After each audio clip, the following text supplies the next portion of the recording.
أنا عبد الفتاح فؤاد حافظ القصري. والدي كان غني جدا، كان بيشتغل في تجارة الذهب والجواهرجي مشهور ومعروف زي البرلاند.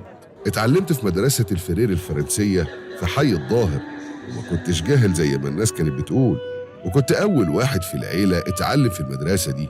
وكان معايا خدام بيشيل الشنطة وكمان عربية حنطور بتوصلني، وبقيت بعرف أتكلم إنجليزي وفرنساوي كويس جدا، لكني ما كنتش حابب أكمل في التعليم. ولما قلت لأهلي إن مش هكمل تعليمي وكفاية اللي أنا اتعلمته وإني عاوز أبقى معلم وافتح قهوة في الجمالية، الدنيا اتقلبت وأهلي ما سكتوش، خصوصا لما عرفوا إني عاوز أمثل، ودي وقتها كانت شغلانة مش أحسن حاجة. ومن بعدها قررت أكمل في الحياة اللي أنا بحبها وهي التمثيل، وكنت كل يوم أسهر مع أصحابي على القهوة، وفي آخر الليل نروح نحضر أي مسرحية بتتعرض. فوالدي قرر إن الجواز هو اللي هيصلح حالي، وفعلا اختار لي العروسة واتجوزت لأول مرة سنة 1916.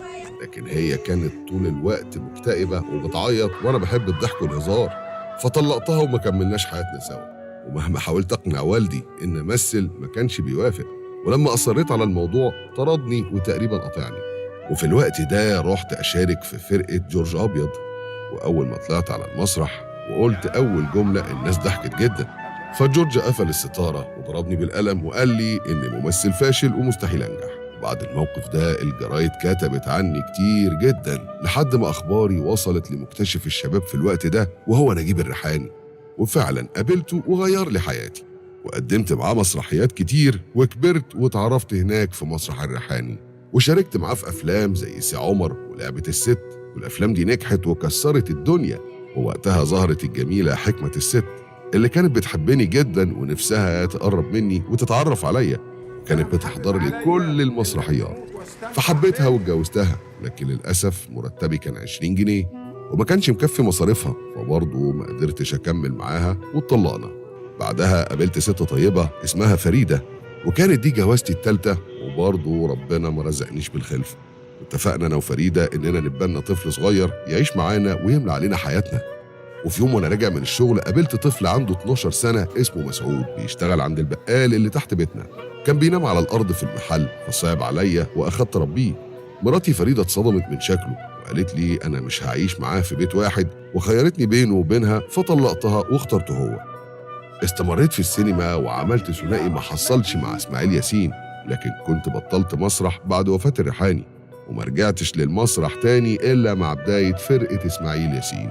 وبرغم إن كنت بضحك ناس كتير، إلا إن حياتي بدأت تبقى صعبة. أمي توفت وبسبب حزني عليها جالي مرض السكر، حتى إخواتي الاتنين محمد وحسن ماتوا، وما بقاش ليا غير أختي بهية.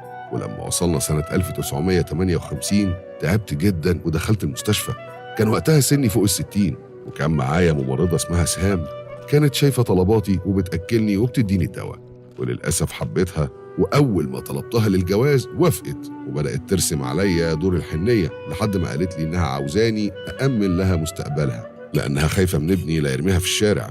وأنا للأسف صدقتها وكتبت لها كل اللي حيلتي، وبعدها معاملتها اتغيرت 180 درجة وبقت بتعاملني أسوأ معاملة، لحد ما في يوم وأنا على المسرح بمثل مشهد مع إسماعيل ياسين الدنيا اسودت في عينيا، ولقيتني بصرخ بأعلى صوت وبقول له أنا اتعميت يا إسماعيل، أنا مش شايف. الناس بتضحك وفاكرينه جزء من المشهد، لكن إسماعيل شافني وأنا بتحرك بطريقة عشوائية وسحبني على الكواليس. وقتها عرفت واتأكدت إن نظري راح، ورحت للدكتور وقال إن نظري راح بسبب ارتفاع السكر. كلمت أختي بهية عشان تيجي تاخدني، وما بقاش عندي لا شغل ولا أملاك بعد ما كتبت كل اللي حيلتي لسهام. لكن اللي ما عملتش حسابه هو إن سهام تيجي في يوم تقول لي إنها عاوزة تتطلق لأنها صغيرة ومش هتقدر تتحمل تعيش مع واحد أعمى، وإنها بتحب مسعود ابني وهتتجوزه، وخلونا أشهد على عقد الجواز. أنا ما صدقتش اللي حصل، لكن الناس كانت شايفة حالي، وأصحابي الفنانين وخصوصا هند رستم كانوا بيلموا من بعض مبالغ ويبعتوها لي، لكن سهام مراتي كانت بتاخدها وتصرفها على جوزها الجديد وتجيب له بدل ويتفسحوا ويعيشوا حياتهم في بيتي وبفلوسي. فبقيت انادي على الناس من شباك اوضتي عشان حد يلحقني. وقتها ماري منيب ونجوى سالم سمعوا اللي حصل لي، فجم البيت عشان يطمنوا عليا، ولما شافوا حالتي اخدوني على مستشفى قصر العيني وعملوا لي فحوصات، وعرفوا ان السكر وصل لاقصى درجاته. وتكفلوا بكل مصاريف علاجي وساعدوني طول فترة وجودي في المستشفى. وسهام وجوزها مبسوطين، وكنت بسمعهم وهم بيضحكوا وعايشين في خيري، ومحدش بيسأل فيا، ولا أكل ولا دواء ولا رعاية. وفي يوم ماري منيب ونجوى سالم زاروني عشان يطمنوا عليا، لكن سهام قالت لهم إني مش موجود وقفلت الباب. لكن ماري منيب رجعت تاني وخبطت، ولما سهام فتحت الباب زقتها ودخلت بالعافية، ولقوني في أوضة محبوس ومتبهدل. ولما قالت لي مالك يا عبد الفتاح إيه اللي حصل؟ معرفتهاش لأني كنت فقدت الذاكرة. بدأوا يزعقوا لسهام ويلوموها على اللي حصل وخلوها تلبسني الهدوم، وخدوني على مستشفى الدمرداش وحجزوا لي جناح خاص على حسابهم بمستوى عالي من الرعاية. وعرفت إن جالي هذيان بسبب تصلب الشرايين. في الوقت ده كانت سهام أخدت عفش بيتي وهربت هي ومسعود، وفضلت في المستشفى 15 يوم، وماري ونجوى تقريبا كانوا مقيمين معايا. خرجت قعدت مع أختي بهية في أوضة تحت السلم بعد ما بيتي اتشمع عشان يتهد، وماري ونجوى كملوا مساعدتي وفضلوا ورا المحافظة لحد ما جابوا لي شقة في منطقة الشرابية، وإعانة شهرية 10 جنيه، وحاولوا يفرشوا الشقة بحملة تبرعات عملتها هند رستم، وجابوا لي تلفزيون عشان أشوف فيه أفلامي اللي أنا مش فاكرها بنظر اللي باقي. وللأسف حالتي كانت بتسوء، فرجعوني تاني للقصر العيني، وهناك زارني عبد الحليم ومحمد الكحلاوي، وقالوا للناس هناك إنهم ملزمين بأي مصاريف أنا محتاجها.